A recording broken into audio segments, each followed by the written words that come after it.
Assalamualaikum warahmatullahi wabarakatuh. Perkenalkan, di sini saya Natalia Putri. Di sini saya dengan NPM C0 Channel 23054 dengan dosen Ibu Nikmah SE MSI AKSI. Dan di sini saya akan menjelaskan tentang yield dan return.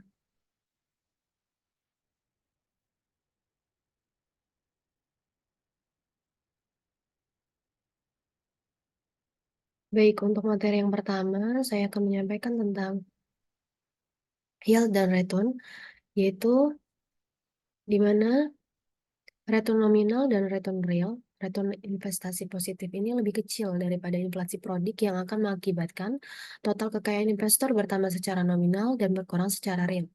Diilustrasikan, seorang investor yang mendapatkan return sebesar 10% dalam satu tahun saat tingkat inflasi tahunan mencapai 12% akan mengalami penurunan kekayaan real sebesar 2%. Walaupun jumlah uang secara nominal meningkat sebesar 10%, katakanlah dari 100 juta menjadi 110 juta, di mana daya beli dari uang 110 juta ini adalah 2% lebih rendah daripada daya beli 100 juta setahun sebelumnya.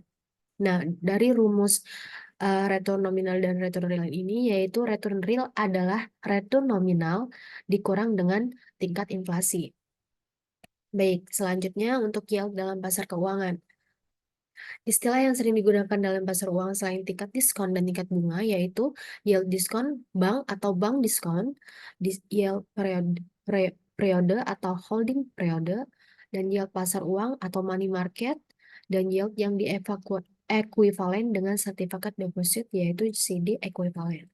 Yield tahunan dan efektif merupakan efektif annual.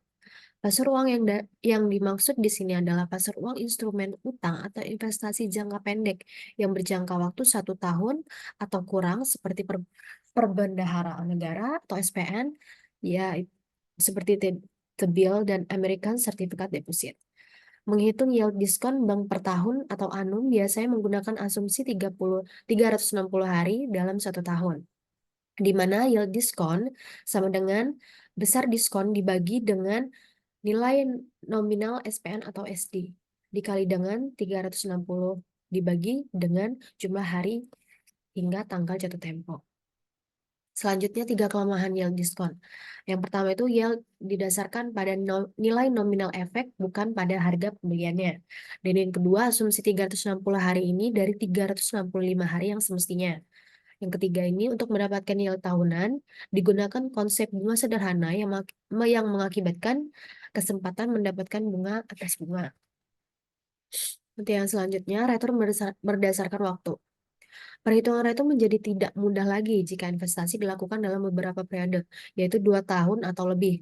Perhitungan return aritmatik dan return geometrik. Cukup ada satu penambahan atau dengan satu pengambilan atau kombinasi dari keduanya. Kita akan memiliki dua return tertimbang berdasarkan uang yang dibagi bisa menjadi dua, yaitu return tertimbang kasar dan return yang akurat. Cara untuk mendapatkan return aritmatik dengan cara menjumlahkan return semua periode dan membaginya dengan N.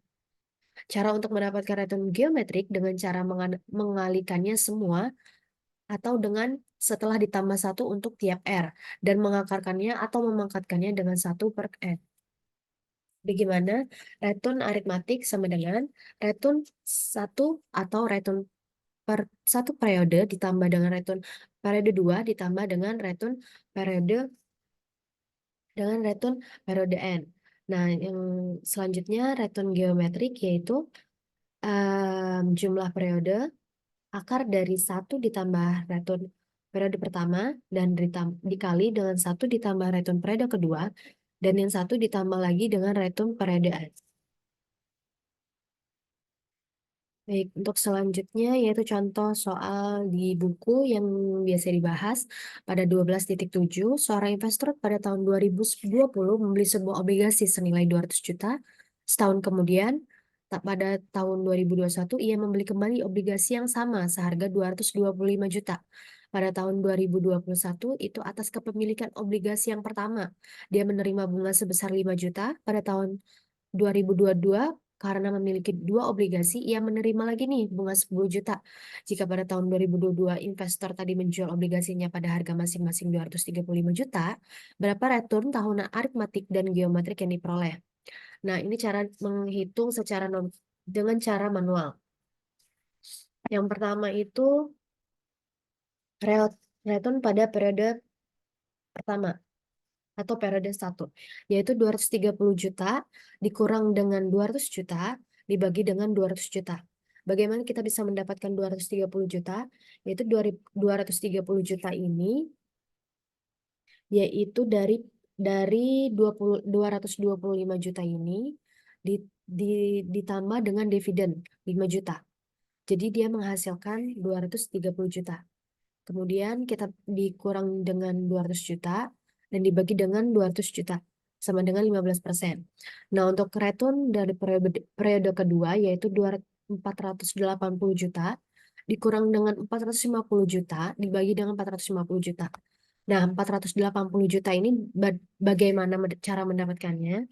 Yaitu 235 juta ini dikali 2 dan kemudian kita tambahkan dengan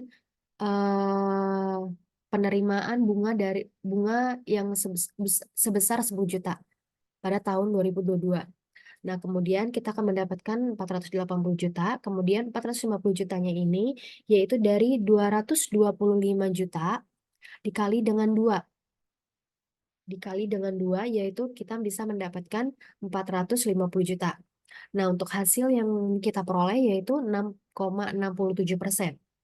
Nah, kemudian kita selanjutnya beralih ke return aritmatik. Bagaimana cara menghitung return aritmatik yaitu R1 atau return periode 1 ditambah dengan return periode 2 dan dibagi dengan jumlah periode atau N. Nah, kita bisa melihat hasilnya. Return dari periode 1 yaitu 15%, kemudian ditambah dengan return periode 2 yaitu 6,67% dibagi 2 dengan N, yaitu jumlah periode. Jumlah periodenya itu ada 2 periode nih, dari return periode 1 dan return periode 2. Nah, kita jadi untuk hasilnya 10,83%. Untuk return geometriknya,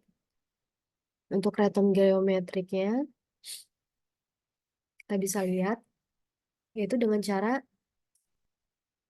N atau jumlah periode diakarkan 1 ditambah return pada periode pertama dikali dengan 1 ditambah return periode 2 dan dikali juga dengan 1 ditambah return periode N. Nah, kita bisa mendapatkan hasilnya ini 0,1076. Kalau dipersenkan, jika dipersenkan bisa mendapatkan 10,76%. Baik, selanjutnya return berdasarkan uang. Return tertimbang berdasarkan uang yaitu jika ada penambahan atau pengembalian uang selama periode investasi. Dalam aplikasinya mencari return tertimbang berdasarkan uang adalah seperti mencari internal rate of the return atau IRR dalam penganggaran modal capital budgeting. Dalam mencari return berdasarkan uang yaitu besar penerimaan atau pengeluaran uang dalam setiap periode sangat penting dan diperhitungkan.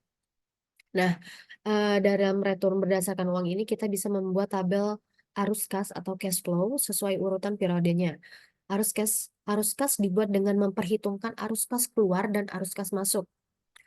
Di mana arus kas masuk ini bertanda positif, sedangkan arus kas yang keluar bertanda negatif.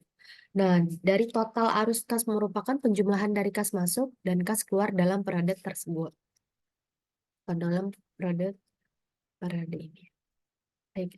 Indeks harga saham gabungan atau IHSG dalam Bursa Efek Indonesia BII. Nah, ini merupakan 10 daftar saham kapasitas pasar terbesar dari Juni 2017 di BII. Nah, kalian bisa lihat ini ya untuk saham-sahamnya, nama perusahaan serta harga per 17 Juni 2017 termasuk kapitalisasi pasarnya dan kenaikan 10 tahun terakhir. Baik, itu saja untuk materi yang bisa saya sampaikan. Jika ada yang kurang, mohon maaf. Saya akhiri. Saya pamit undur diri, Renatalia Putri. Baik, wassalamualaikum warahmatullahi wabarakatuh.